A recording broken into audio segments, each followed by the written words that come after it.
Psychotropic కల్లు ఘటనపై BJP రాష్ట్ర అధ్యక్షుడు రామచంద్రరావు తీవ్ర ఆగ్రహం వ్యక్తం చేశారు.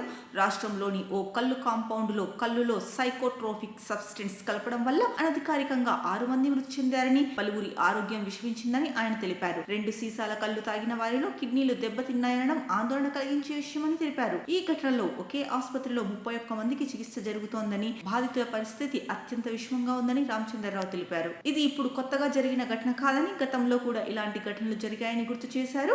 ఆయన ప్రభుత్వంపై ఆగ్రహం వ్యక్తం చేస్తూ ఎక్సైజ్ శాఖ కల్లు కాంపౌండ్ల యజమానులతో కుమ్మక్కైందని ఆరోపించారు. ఈ విషయంలో ఎక్సైజ్ శాఖ నిర్లక్ష్యం స్పష్టంగా కనిపిస్తోందని, కల్లు కాంపౌండ్లపై ప్రతిరోజు తనిఖీలు చేయాలని డిమాండ్ చేశారు. ఏ రకంగా చూసినా ఈ విష ప్రయోగ ఘటనపై ప్రభుత్వం బాధ్యత వహించి బాధిత కుటుంబాలకు తక్షణమే న్యాయం చేయాలని ఆయన అన్నారు. ఇక మృతుల కుటుంబాలకు 10 లక్షల రూపాయల పరిహారం ఇవ్వాలని, ఆసుపత్రిలో చికిత్స పొందుతున్న ప్రతి బాధితుడికి 1 లక్ష రూపాయల పరిహారం ఇవ్వాలని రామచంద్రరావు అన్నారు. ఎక్సైజ్ శాఖ లోపాలను సమీక్షించి కల్లు కాంపౌండ్లపై కఠినంగా నిఘా పెట్టాలన్నారు. ఇక బాధ్యులపై కఠిన చర్యలు తీసుకోవాలని ప్రభుత్వాన్ని డిమాండ్ చేశారు. ఇలాంటి దుర్ఘటనలు మళ్లీ జరగకుండా ప్రభుత్వం తక్షణ చర్యలు తీసుకోవాలని, ప్రజల ప్రాణాలతో ఆడుకునే వ్యవస్థపై నియంత్రణ ఉండాల్సిన అవసరం ఉందని రామచంద్రరావు స్పష్టం చేశారు. నిమ్స్ హాస్పిటల్లో మొన్న 6వ తారీఖు నాడు జరిగినటువంటి ఒక 3 డిఫరెంట్ టాడీ అవుట్లెట్స్లో తాగిన వాళ్లకు పాయిజనింగ్ అయ్యి అది అడల్టేటెడ్ టాడీ అని చెప్పి అక్కడ ఉన్నటువంటి ఒక సమాచారం ప్రకారము అక్కడ వ్యక్తిని ఎవరైతే వెళ్ళారో అక్కడికి వాళ్ళు తాగిన తర్వాత అనధికారికంగా తెలిసింది 6 చనిపోవడం జరిగింది. ఈరోజు నిమ్స్ హాస్పిటల్లో దాదాపు 31 మంది ఇక్కడ అడ్మిట్ అయి ఉన్నారు. అందులో కొంతమంది ఐసీయూలో ఉన్నారు. 7గురికి కిడ్నీ ఫెయిల్ అయినాయి.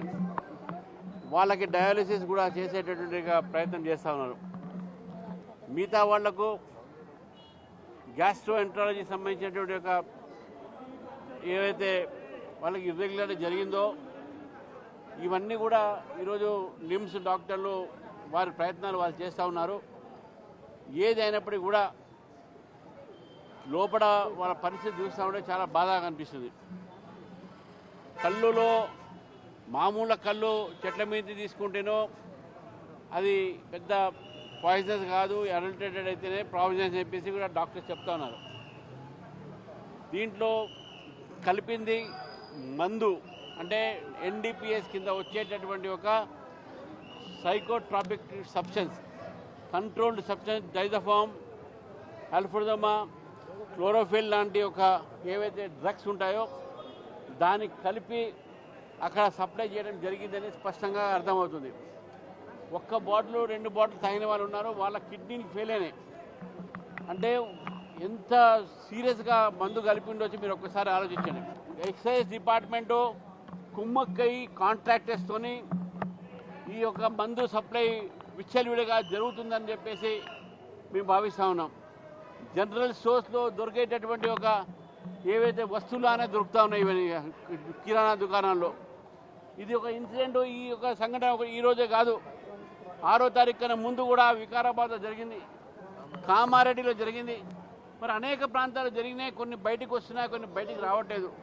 కాబట్టి నేను ప్రభుత్వాన్ని డిమాండ్ చేస్తూ ఉన్నాను, కల్తీ మందు కలిపేటటువంటి ఒక ఏవైతే దుకాణాలు ఉంటాయో దాన్ని వెంటనే మూసివేయాలి. ఎక్సైజ్ డిపార్ట్మెంటు రోజు తనిఖీ చేసి ఏ విధంగా వీళ్ళు కళ్ళు అమ్ముతున్నారా, కళ్ళు కలుపుతున్నారా అనే విషయం కూడా వాళ్ళు చూడాల్సిన బాధ్యత వాళ్ళకు ఉన్నది. కాబట్టి ఈరోజు ఎవరైతే చనిపోయారో వాళ్లకు మా తరపు నుంచి మేము ప్రకాటమైన సంతాపం తెలుపుతున్నాం. డాక్టర్లు వాళ్ళ ప్రయత్నం వాళ్ళు చేస్తూ ఉన్నారు. కొంతమంది ఇంకా సీరియస్గా ఉన్నారు. 31 మంది ఇక్కడ ఒకటే హాస్పిటల్లో ఉన్నారంటే ఇంకా చాలామంది వాళ్ళు ప్రైవేట్గా వేరే చోట కూడా వెళ్ళిపోవడం జరిగింది. కాబట్టి ఇది హైదరాబాద్ నగరంలో ఈ మధ్య కాలంలో జరిగినటువంటి ఒక ఏదైతే సంఘటన ఉందో ఇది చాలా పెద్ద సంఘటన. దీని పట్ల ప్రభుత్వం ఇప్పటికైనా కన్ను తెరిచి ఇటువంటి ఒక సంఘటన జరగకుండా ఉండాలని చెప్పేసి కూడా మేము కోరుతాం.